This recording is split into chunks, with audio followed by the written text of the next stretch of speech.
Hello there, Jeff here with the Bigshooterist channel. Thanks for tuning in. Today's video was inspired completely by you. It came from the comment section in several of the videos that we've uploaded in the past. Today we're going to talk about how silencers work and why some of them don't seem to work that well on video. Stick around.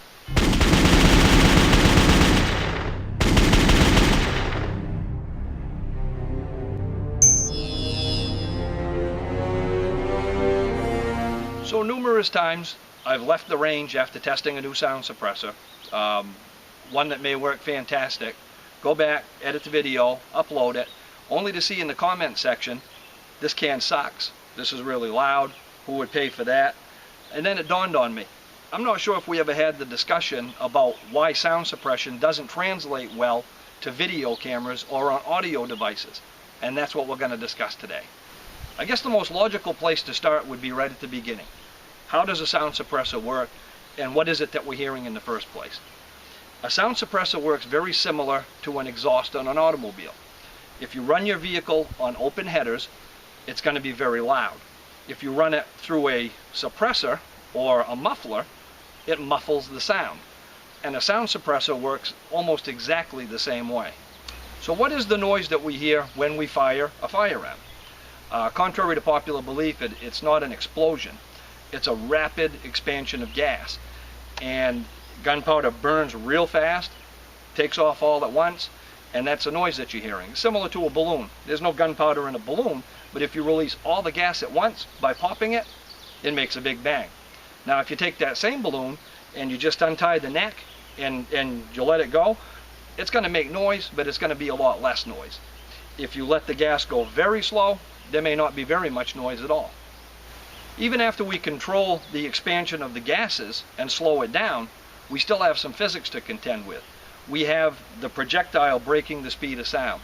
The speed of sound is 1,115 or around 1,100 feet per second at 32 degrees Fahrenheit at sea level. Now, when you break the speed of sound, those of you that are old enough to remember the jets that used to fly over during the early days when they break the speed of sound low, you get a big crack. Again, no gunpowder, no explosion, you're just breaking the speed of sound.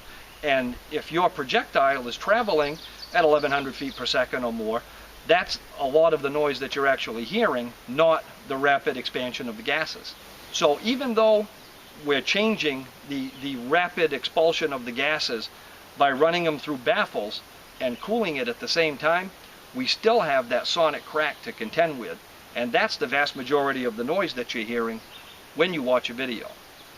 So if we control with a sound suppressor the rapid expulsion of gas and get rid of that noise, and we run subsonic ammo around 1,000 feet per second or lower, why does it still make noise when you listen through a camera on a video such as this? The answer is the camera microphone doesn't have anywhere near the dynamic range it needs to be able to catch those highs and lows, so all of the sound is similar.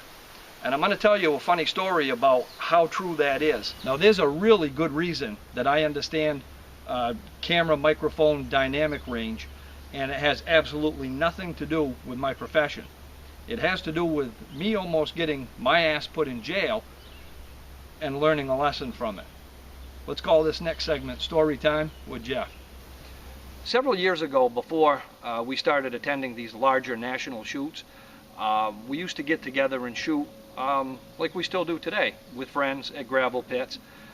These shoots eventually got larger and larger and larger, and as technology came to be, VHS cameras became common. And yeah, I know that makes you laugh now. They were great big giant things that you hold on your shoulder, and they took a big VHS tape, but that was some serious technology back in the day, and I'm sure I'm dating myself a little bit there. But we used to video these events, and all of the participants in the event would have a copy of the video. Now, at one of these events, somebody loaned their video out, and it ended up in the hands of a local law enforcement agency. And that local agency looked at it, they were horrified. They shared it with the state police, several county agencies, ATF, and they had determined any of the muzzle devices that we had used on the Mac 10s, on the M11s, they're basically just extensions to make the gun safer to shoot. But because the dynamic range on the camera is so poor, as far as they were concerned, those were all illegal sound suppressors that we were using. And we came that close to having several of us all getting our doors kicked in, and I don't know what the outcome would have been, but it wouldn't have been good. It was only by a chance conversation with a friend that was a law enforcement officer that it came to light, and the whole thing got called off. And that right there was a very good awakening as to the poor dynamic range these cameras have. So if they can fool law enforcement officers and federal agents into believing that you're doing something illegal when you're absolutely not, I understand how they can certainly make somebody watching a video not fully understand how quiet a sound suppressor actually is. Now, since I know you didn't come here to listen to me gab, you want to see some shooting, we've got a Glock 17 with a Silencer Co. Osprey sound suppressor. I loaded the magazine with staggered ammunition, subsonic, supersonic, subsonic, supersonic, and knowing what you know now, let's see if you can hear the difference between them. And then I'll add in another segment where we run it unsuppressed, suppressed with supersonic, suppressed with subsonic. And maybe if we splice those all together, it'll make it a little bit easier to understand. We're going to start this stack out with a subsonic round. Then it's going to transition to a supersonic. Then it's going to go back and forth, subsonic, supersonic. Let's see if we can see the difference in the sound that it makes just due to breaking the speed of sound every other round.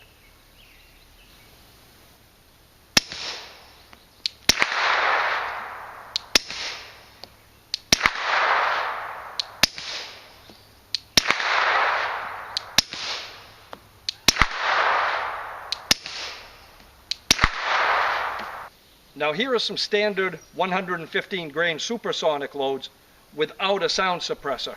I'll fire a few of these, and then I'll see if I can splice in a few of them in between the supersonic and the subsonic with the suppressor, so you have something exact to compare to. And yes, I need hearing protection for this.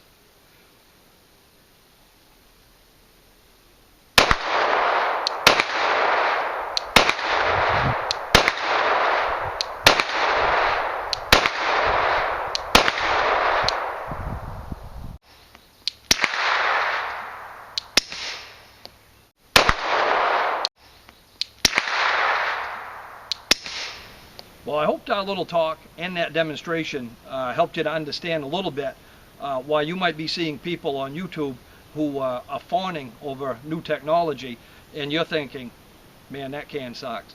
The can doesn't suck. The cameras and the microphones really suck. Try to get some live time with these sound suppressors so you can fully appreciate how well they actually do work.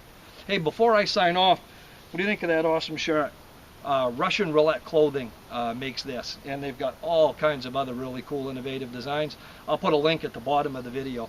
Anyway, thanks for tuning in. I hope you took something from this video. I appreciate the feedback that you give me. That's the reason for this entire video in the first place. If you did, please like it, share it, subscribe to the channel, and until next time, have fun and be safe. Let that bug down and smash it.